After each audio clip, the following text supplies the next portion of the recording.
that much that you're doomed to fail at that. I mean, you're doomed to not be on top forever. Like, and I just don't get why people prize that. It's like, I don't want to aim at something I know is going to fall. It's a great perspective. It can't be easy to maintain that perspective when you're in the middle of all the attention, right? It can, though. I mean, I don't really, unless I'm like doing this right now, like, which I don't like promote a whole heck of a lot. I usually tour a lot, which I'm not in the limelight. Usually we're just going in cities. I'm hanging out with fans and my band, and then I'm in the studio. So I'm not really in the limelight a whole lot. I mean, that's why they always say, like, every album I have, it's our joke. It's like, Kelly's coming back. And it's like, I've had so many comebacks. It's like, right. Because I just disappear. And, I bet my label doesn't like that, and my manager probably appreciate me being a little bit more in the limelight, but they get me. It's not my thing. Let me ask you about American Idol and your perspective now, because you must have an interesting one. You're still the most successful American Idol contestant that's ever been on, and Simon Cowell has called you the most talented Idol winner ever. He says you're up there now with some of the greatest singers in the world, including our Celine Dion here. There's only been a handful of Idol winners. Yeah. And the show's been on for years. It does seem, in the eyes of some, to sell this fantasy that you can get your dream by joining this talent contest. Yeah. How do you feel about being the example that is used when people go, look, Kelly Clarkson became a big star and American Idol did it for her? Yeah. Well, I mean, I feel good about it. I mean, I think it definitely that was my door. Every artist has their moment to where, oh, that's when it changed. That's where I got my big start, and that was mine. And I'm like super proud of it. Like, there's no better way to like get voted in.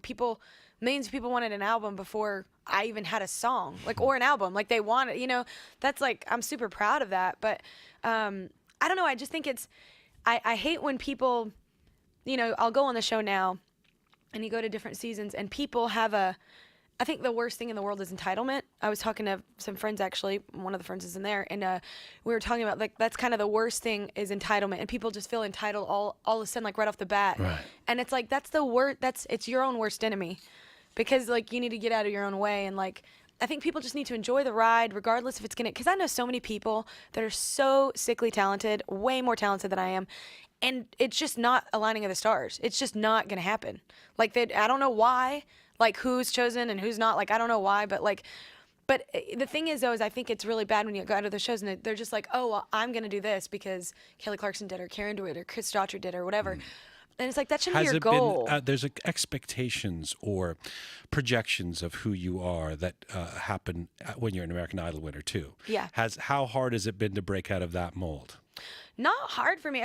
I think because I don't run from it. Like, I mean, I'm probably going to be performing on this season, like, with the new single. Like, you know what I'm saying? Like, it's not, I don't ever run from anything. Like, if I like it, like, I genuinely like the show. Like, so I don't ever run from it. So I think that's why, but I think that just takes time. Like, people, and also other people coming in and being successful, Carrie's or the Chris Daughtry's or whoever. I think that the light kind of goes that way, and then that probably helped too, so. No one's been as successful as you. Oh, here. No, they haven't, right? No, I mean, maybe not worldwide, but in the States, they definitely have, yeah. In the song, You Can't Win. In that song, you sing, if you're thin, poor little walking disease. If you're not, they're all screaming obese. If you're straight, why aren't you married yet? If you're gay, why aren't you waving a flag? Is it fair to say that that's how you feel about being in the spotlight? Like, whatever you do, you can't win? That's what I mean. Like, it's like you're doomed to, like, it's like, I don't mind being, at the same time, like, I don't mind being a role model. I think that's cool. I think that's awesome. I have little nieces. I have a nephew. I hope I'm a good role model for them. I don't mind that. But I think it's a lot of young silly. women consider you a role model. You're comfortable with that role. I am, but I also always, like, every time in a meet and greet, the mother comes up to me with her kid, like, oh, we love that you're such a great influence on kids. I'm like, that's awesome, but, like, I'm also human. So, like, don't, like, you know what I'm saying? I think people sometimes, I see them tear down people in the spotlight, and I'm like, dude, they're human. How many mistakes have all of us made? Like, throw the first stone when you haven't done it, like yourself, So. And whether it's your looks or the things you say or the songs, you do get a lot of scrutiny. Do you feel like the media scrutiny has been particularly unfair to you, or do you feel like it comes with the territory? No, it comes with the territory. They do everybody that way. I mean, especially, I think me and Adele could, like, start a club. Like, it's like the why you hating on chubby people club. But no, yeah, we always get that. But I think everyone gets that. I remember when I was thin, like I was working on the Addicted Tour, and honestly, I was miserable and I hated my life because I was working so much that I literally got walking pneumonia twice. Like, so and when I was thin, everybody was like, "Oh, she's like not eating. She's anorexic." They had me on cover of some magazine saying I was, and I was like, first of all, ain't no Texan ever having some eating disorder. What?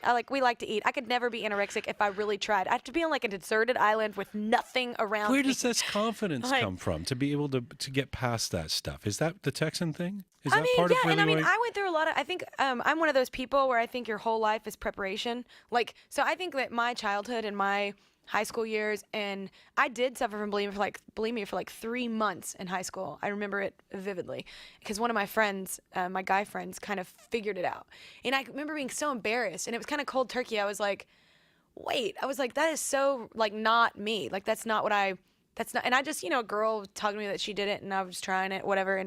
And so it's like, I think going through that at a younger age and like going through other obstacles like that at such a younger age, I think that's the universe or God or whatever you want to call it, preparing me for this job, honestly. So. All right. I know I got to let you go here. Yeah. I've got a minute left with you here. Let me just, okay, two things here.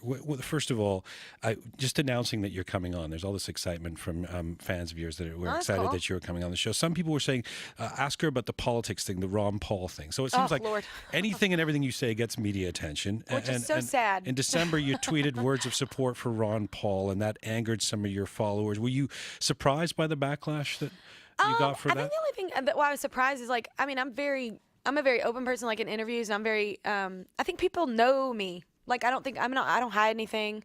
And I think that people would know me well enough to know that, like, I don't hate gay people. I don't hate black people. It's like, they just started, I guess something in the past of Ron Paul, like, came out that they said that he hated gay people or didn't like black. And I'm like, that's ridiculous, first of all, because I've never heard him say that. But, and two, like, I think the thing that was just a little saddening was like, wow, it was like I thought that people thought more of my character than to think I would be that kind of person. Right. Like, do you regret that tweet? no, not at all. Actually, what was awesome about it is that it completely opened up a forum for all my friends. And I told them, I was like, hey, you know what? I am totally going to listen to everybody. Like, I think that that's what politics, religion, whatever you want to talk about, I think that's what's great about humanity. I think everybody has their own opinions and we can learn from each other. And as long as it's a respectful forum, I'm down. Okay, last question. You have Yeah. several multi-platinum albums, numerous awards, sold-out concert tours. If you look back in the decade since you broke out in 2002, what way would you say you've grown the most? Which way have I grown the most? I think musically, honestly. As a person, like maybe a little more. I'd say musically probably more, just because I think you learn, especially from all my band members, I learned different styles of music that I never thought I'd like or listen to, and I think that molds you a little musically and wants you to try something.